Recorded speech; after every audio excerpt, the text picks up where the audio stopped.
আমন্ত্রণ দীপ্ত সংবাদে আপনাদের সাথে আছি আমি ইয়াসমিন সুমনা। আজ আন্তর্জাতিক নারী দিবস। দিবস আসে দিবস যায়, বছরের পর বছর প্রায় একই দাবি নিয়ে আন্দোলন করেন নারীরা। বিশ্বজুড়ে যখন নারীর ক্ষমতায়নের জয়গান চলছে, তখন বাংলাদেশের নারীর রাজনৈতিক অধিকার ও সংস্কারের চিত্রটি ভিন্ন। সদ্য সমাপ্ত ত্রয়োদশ জাতীয় সংসদ নির্বাচনে মাত্র 7 জন নারী সরাসরি ভোটে জয়ী হওয়ায় রাজনৈতিক অঙ্গনে নারীর পিছিয়ে পড়ার চিত্রটি এখন আরও স্পষ্ট। নারী একাধারে জায়া ও জননী, সেই আদি থেকে এখন পর্যন্ত নারীকে তার অধিকারের প্রশ্নে লড়ে যেতে হচ্ছে। 1908 সালে যুক্তরাষ্ট্রের নিউ ইয়র্ক শহরে প্রায় 15,000 নারী শ্রমিক কাজের সময় কমানো, উন্নত বেতন এবং ভোটাধিকারের দাবিতে বিক্ষোভ করেন। এরপর 1910 সালে ডেনমার্কের কোপেনহেগেনে এক সম্মেলনে জার্মান সমাজতান্ত্রিক নেত্রী ক্লারা জেটকিন প্রস্তাব দিলে 1911 সালের 19 মার্চ প্রথমবার অস্ট্রিয়া, ডেনমার্ক, জার্মানি ও সুইজারল্যান্ডে আন্তর্জাতিক নারী দিবস পালিত হয়। পরে প্রথম বিশ্বযুদ্ধ চলাকালে 1917 সালে রাশিয়ায় নারী শ্রমিকরা রুটি ও শান্তির দাবিতে আন্দোলন করলে 1921 সালে দিবসটি 8 মার্চ পালনের সিদ্ধান্ত হয়।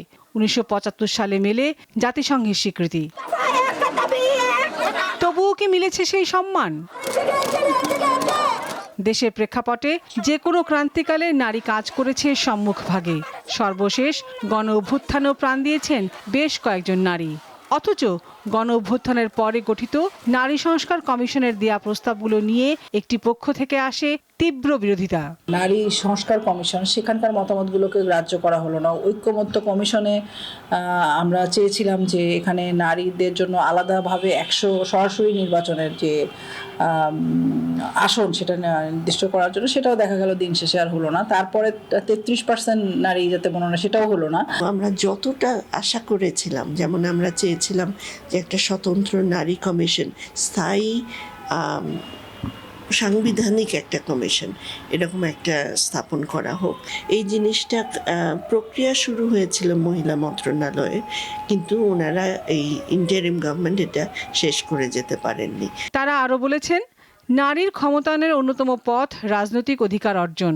নতুন দেশ গড়ার স্বপ্নে যে বৈষম্য বিলোপের কথা বলা হয়েছে, সেই প্রতিশ্রুতি রক্ষা হয়নি। যেহেতু ভোটারের আধা হচ্ছেন নারী, জনগণের অর্ধেক হচ্ছেন নারী, যে সেভাবে আমাদের সংসদেও প্রতিনিধিত্ব অর্ধেক হবে। কিন্তু এই দাবিটাকে টোটালি অবাস্তব হিসাবে রাজনৈতিক দলগুলি এটাকে আমলেই আনলেন না। লিঙ্গীয় পরিচয়, সামাজিক পরিচয়, এটার বাইরে তো আমার পরিচয় হওয়া উচিত আমি যে একজন নাগরিক। সমাজে, রাষ্ট্রে, জাতির গঠনে আমার ভূমিকা কোথায়, সেই ভূমিকা কেন আমি রাখতে পারছি না, সেই প্রশ্নটা বারবার আমি মনে করি যে আনা দরকার। দিবস আসে দিবস যায়, কিন্তু প্রকৃত অবস্থার পরিবর্তন হয় খুব সামান্যই, এমনটাই মত এই নারী অধিকার কর্মীদের। সদ্য সমাপ্ত ত্রয়োদশ জাতীয় সংসদ নির্বাচনে নারী প্রার্থীর সংখ্যা ছিল মাত্র 4%। সমাজে যোগ্যতার বিবেচনায় নারীর সমান অধিকারের প্রশ্নে এই ক্ষুদ্র অংশগ্রহণ রাজনৈতিক দলগুলোর সদিচ্ছার অভাবকেই ফুটিয়ে তোলে। আবার নারী সংস্কার কমিশনের দেয়া প্রস্তাবনাগুলোর বাস্তবায়নও অনিশ্চিত। প্রতি বছর আন্তর্জাতিক নারী দিবসে নারীর অধিকার নিয়ে বিস্তর আলোচনা হলেও বাস্তবে তা কাগজে কলমের মধ্যেই সীমাবদ্ধ থাকে বলে মত সংশ্লিষ্টদের। লাবণী গুহ, দীপ্ত সংবাদ, ঢাকা। দিনাজপুরের কৃষি খাতে পুরুষের পাশাপাশি নারীরাও সমান তালে কাজ করে যাচ্ছেন। সংসারের চাকা ঘোরাতে জীবনের কঠিন বাস্তবতার সঙ্গী করেছেন এসব নারী শ্রমিক।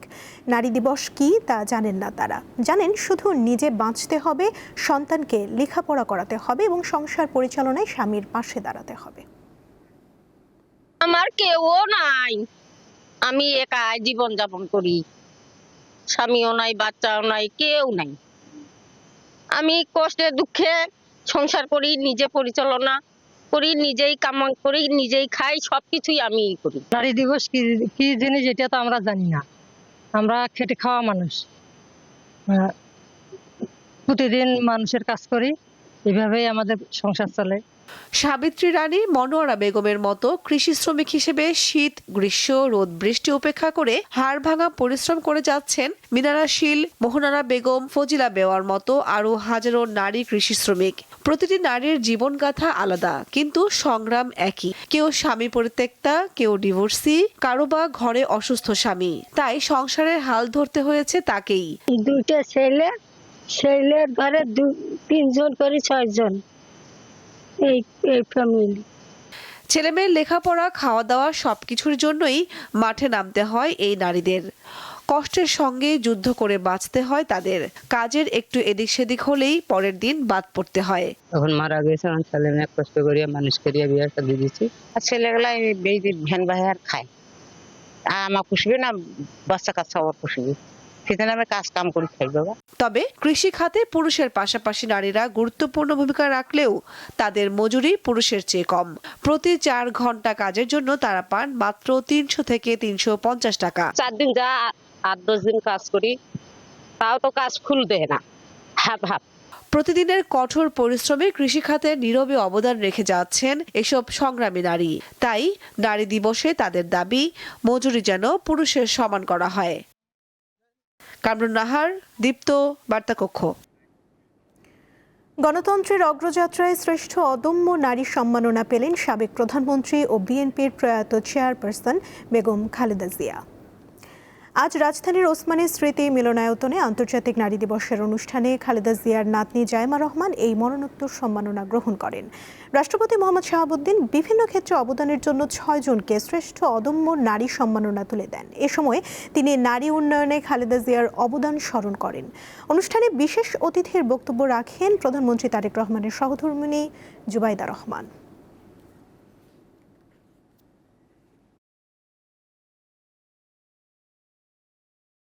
নারী রাজনৈতিক ও অর্থনৈতিক ক্ষমতায়নের বিষয়টি গুরুত্ব দিয়ে স্বাধীনতার ঘোষক শহীদ রাষ্ট্রপতি জিয়াউর রহমান 1976 সালে রাষ্ট্রপতির সচিবালয়ে প্রথম নারী বিষয়ক দপ্তর প্রতিষ্ঠা করেন। পরে 1978 সালে গঠন করা হয় মহিলা বিষয়ক মন্ত্রণালয়। পরবর্তীতে বেগম খালেদা জিয়া এটিকে বর্তমান মহিলা ও শিশু বিষয়ক মন্ত্রণালয়ে রূপান্তর করেন। মধ্যপ্রাচ্যে যুদ্ধ পরিস্থিতির কারণে সৃষ্ট জ্বালানির সংকটের কারণে দেশের ফিলিং স্টেশনে চাপ বাড়ছে। আজও ক্রেতাদের চাহিদা মতো তেল সরবরাহ করতে পারছেন না অনেক পাম্প।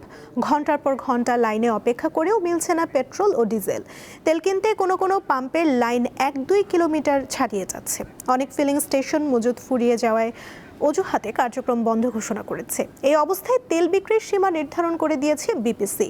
একটি মোটরসাইকেলে দিনে 2 লিটার পেট্রোল বা অকটেন, ব্যক্তিগত গাড়ির 10 লিটার, স্পোর্টস ইউটিলিটি ভেহিকেল বা এসইউভি ও মাইক্রোবাস 20 থেকে 25 লিটার তেল, পিকআপ বা লোকাল বাস ডিজেল নিতে পারবে 70 থেকে 80 লিটার। আর দূরপাল্লার বাস, ট্রাক, কাভার্ড ভ্যান বা কন্টেইনার ট্রাক 200 থেকে 220 লিটার তেল নিতে পারবে।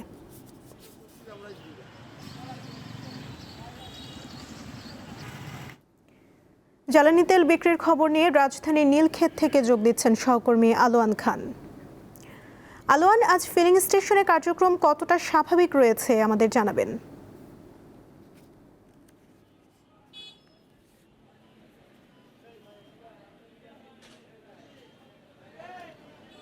শোনা, যেমনটি বলছিলেন, সকাল থেকে বিভিন্ন ফিলিং স্টেশন ঘুরে আমরা যেমনটা দেখেছি, এখানে কিছু কিছু ফিলিং স্টেশনে তেল বিক্রি বন্ধ ছিল। এখন আমরা বর্তমানে নিউ মার্কেটের ফিলিং স্টেশনে আছি। এই ফিলিং স্টেশনে আমরা দেখতে পাচ্ছি এখানে তেল দেওয়া সচল রয়েছে। তবে 1টার আগে কিন্তু এই স্টেশনটিও বন্ধ ছিল। আমরা এখানের যারা বিক্রেতা এবং এখান থেকে তেল সংগ্রহ করছে যারা বাইকার এবং গাড়ির চালকরা কিন্তু এমনটাই বলেছে। আমরা যদি সার্বিক পরিস্থিতিটা বলি তাহলে গত শুক্র এবং শনিবার এই 2 দিন ডিপো বন্ধ থাকায় বিভিন্ন ঢাকা শহরের বিভিন্ন ফিলিং স্টেশনে কিন্তু তেল ঢুকতে পারেনি। এবং সপ্তাহে যেই জায়গায় প্রতিটা ফিলিং স্টেশন, আমি যদি এই ফিলিং স্টেশনটার কথাই বলি তাহলে এই ফিলিং স্টেশনে সপ্তাহে 7টি গাড়ি তেল লাগে, কিন্তু ফিলিং স্টেশন কিংবা সরকার কর্তৃক মাত্র একটি গাড়ি দেওয়ার কারণে কিন্তু এখানে একটি সংকট তৈরি হয়েছে। সেই সংকটের কারণে কিছু কিছু জায়গায় পুরো দিন যাবৎ তেল দিতে পারছে না, তার কারণে কিন্তু লম্বা লাইন লেগে যাচ্ছে। আমরা বর্তমানে নীলক্ষেতের একদম অপোজিটে আছি। এখান থেকে যে লাইনটা আমরা পলাশী পর্যন্ত লাইনটা দেখে এসেছি, এখান থেকে মানুষ, বিভিন্ন চালক, গাড়ি এবং মোটরসাইকেল তারা সিরিয়াল ধরে দাঁড়িয়ে আছে। আমরা দেখেছি পরশুদিন জ্বালানি মন্ত্রণালয় থেকে জানানো হয়েছে আজকে রবিবার থেকে রেশনিং পদ্ধতিতে বিভিন্ন জায়গায় তেল দেওয়া হবে। বাইককে দেওয়া হবে 2 লিটার এবং প্রাইভেট কার তাদেরকে দেওয়া হবে 10 লিটার এবং বাস, ট্রাক তাদেরকে 70 থেকে 80 লিটার পর্যন্ত তেল দেওয়া হবে। এরকম একটা প্রজ্ঞাপন জারি করা হয়েছে। পরবর্তীতে আজকের থেকে কিন্তু সেটা চালু করার কথা এবং আমরা দেখেছি বিভিন্ন স্টেশন ঘুরে দেখেছি মোবাইল টিম এখানে পরিদর্শন করছে। গতকালকে জ্বালানি মন্ত্রী সেই ঘোষণাই কিন্তু দিয়েছিলেন, আজকে থেকে মোবাইল টিম নামবে, তারা পরিদর্শন করবে, বিভিন্ন জায়গায় পরিদর্শন করে দেখবে আসলে পাম্প মালিকরা পর্যাপ্ত পরিমাণ তেল দিচ্ছে কিনা এবং সরকারের কর্তৃক যে নির্ধারিত তেল দেওয়া এবং নির্ধারিত মূল্যে বিক্রি হচ্ছে কিনা। কিছু কিছু পাম্পে কিন্তু গতকালকে রাতে আমরা শুনেছি যে অতিরিক্ত দামে তেল বিক্রি হচ্ছে। এরকমটা শোনার পরে কিন্তু আজকে সকাল যাবত আমরা বিভিন্ন পাম্প ঘুরে দেখেছি, এরকম কোনো অস্তিত্ব পাইনি, কিন্তু গতকালকে এরকমটা হয়েছে আমরা বিভিন্ন তথ্যের সূত্রে আমরা জানতে পেরেছি। সুমনা, যদি বলি আজকে বিভিন্ন পাম্পে যে দীর্ঘ লাইনের মানুষদের সাথে কথা বলেছি, কেউ ফজরের কিংবা সেহরির আগে এখানে এসে লাইন ধরেছে, লাইন ধরার পরে তারা এখানে তেল সংগ্রহ করছে। এখনও সেই সিরিয়াল কিন্তু আছে। আমরা পূর্বের যে স্টেশনে ছিলাম সেখানে সিরিয়াল কিন্তু আমরা দেখে এসেছি। সুমনা, এই ছিল বর্তমানে তেল দেওয়ার সর্বশেষ অথবা সার্বিক পরিস্থিতি। আলোন, ধন্যবাদ আপনাকে। নওগাঁতেও রয়েছে জ্বালানি তেলের সংকট, বন্ধ রয়েছে অনেক ফিলিং স্টেশন। সেখানে আছেন সহকর্মী আব্দুর রৌফ। কেন ফিলিং স্টেশন বন্ধ রাখা হয়েছে, কি বলছেন সংশ্লিষ্টরা, আমাদের জানান।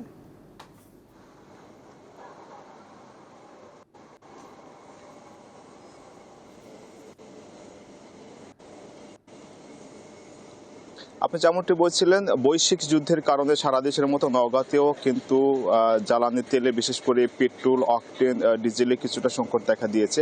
আর এই সংকটের কারণেই যারা ভোক্তাগুলো রয়েছে, বিশেষ করে যারা মোটরসাইকেল আরোহী, তারা কিন্তু তাদের চাহিদা মতো বিভিন্ন ফিলিং স্টেশন থেকে আপনার সেই চাহিদা মতো তেল পাচ্ছে না।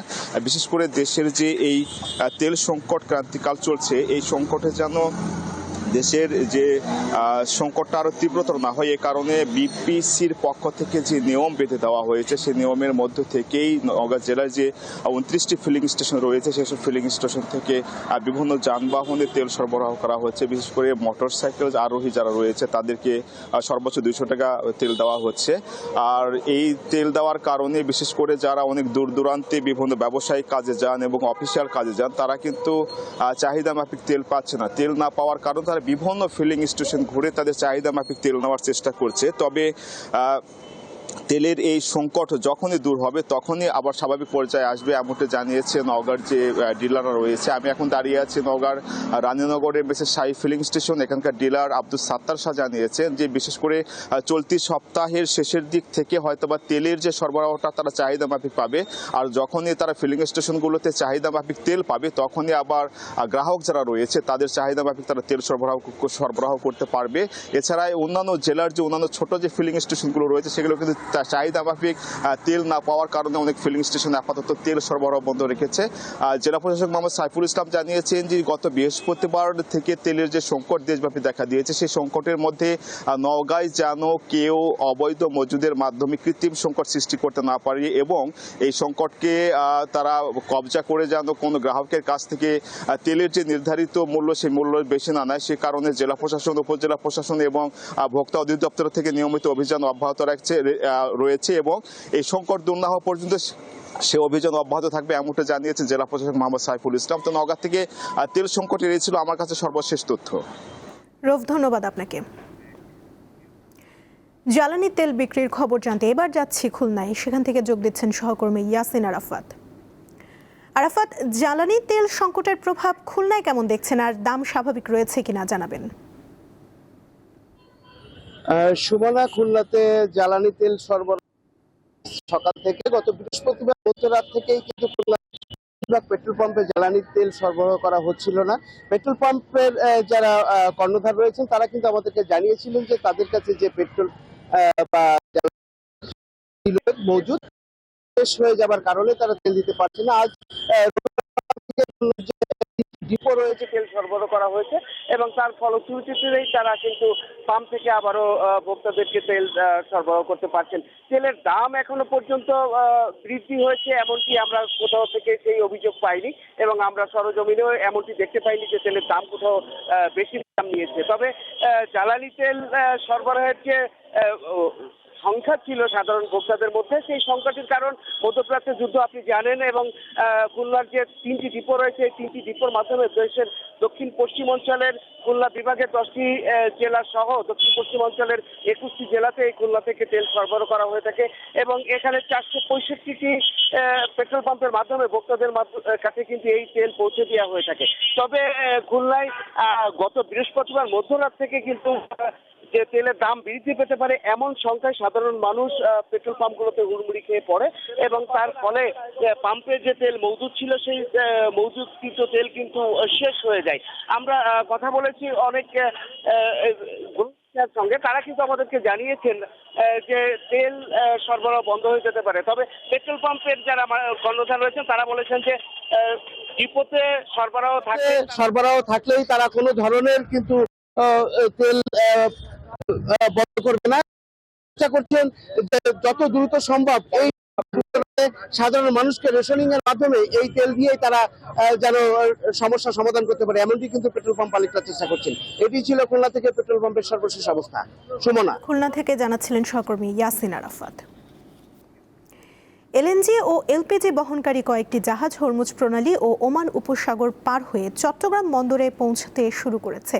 আজ 3,09,110 টন এলএনজি ও 41,488 টন এলপিজি নিয়ে চট্টগ্রাম বন্দরে পৌঁছেছে 8টি জাহাজ। ইরান হরমুজ প্রণালী বন্ধ করার আগেই এসব জাহাজ সেই জলপথ অতিক্রম করেছিল। চলতি সপ্তাহে আরও কয়েকটি জাহাজ চট্টগ্রাম বন্দরে পৌঁছবে বলে জানিয়েছে বন্দর কর্তৃপক্ষ।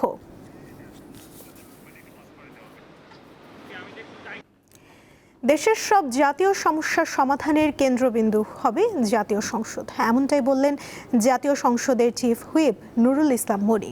সকালে সাভারে জাতীয় স্মৃতিসৌধে মহান স্বাধীনতা যুদ্ধের শহীদদের প্রতি শ্রদ্ধা নিবেদন শেষে সাংবাদিকদের তিনি একথা বলেন। চিফ হুইপ আরও বলেন, 12ই মার্চ শুরু হতে যাওয়া ত্রয়োদশ জাতীয় সংসদের প্রথম অধিবেশন প্রাণবন্ত ও কার্যকর হবে।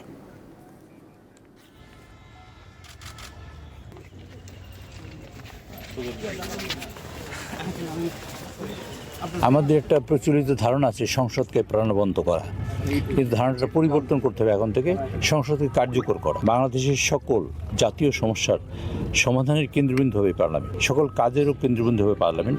সেজন্য পার্লামেন্টকে কার্যকর করা ইম্পর্টেন্ট। এবারে কেওয়াই স্টিল চট্টগ্রাম সংবাদ।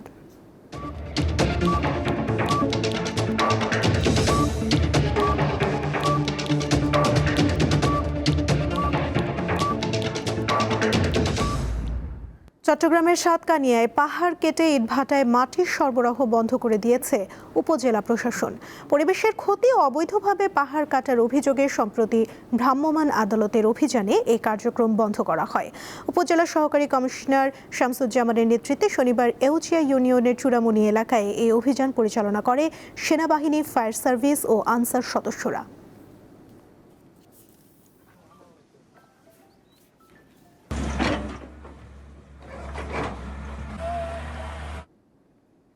ইরানের ড্রোন হামলায় কুয়েতের একটি টাওয়ারে ভয়াবহ অগ্নিকাণ্ডের ঘটনা ঘটেছে। এছাড়া দেশটির প্রধান বিমানবন্দরে ড্রোন হামলা করেছে তেহরান। পাশাপাশি সৌদি আরবের রিয়াদ সহ অন্যান্য এলাকায় হামলা চালানো হয়েছে। এদিকে জাতির উদ্দেশ্যে দেয়া ভাষণে ইরানের প্রেসিডেন্ট মাসুদ পেজেশকিয়ান হুঁশিয়ারি দিয়ে বলেছেন, শত্রুকে 1 ইঞ্চি জমিও দখল করতে দেয়া হবে না। এদিকে রেভলিউশনারি গার্ড বাহিনী জানিয়েছে, যুক্তরাষ্ট্র ও ইসরায়েলের বিরুদ্ধে তারা আরও 6 মাস পর্যন্ত তীব্র যুদ্ধ চালিয়ে যেতে সক্ষম। ইরান ও লেবাননে হামলা অব্যাহত রেখেছে ইসরায়েল।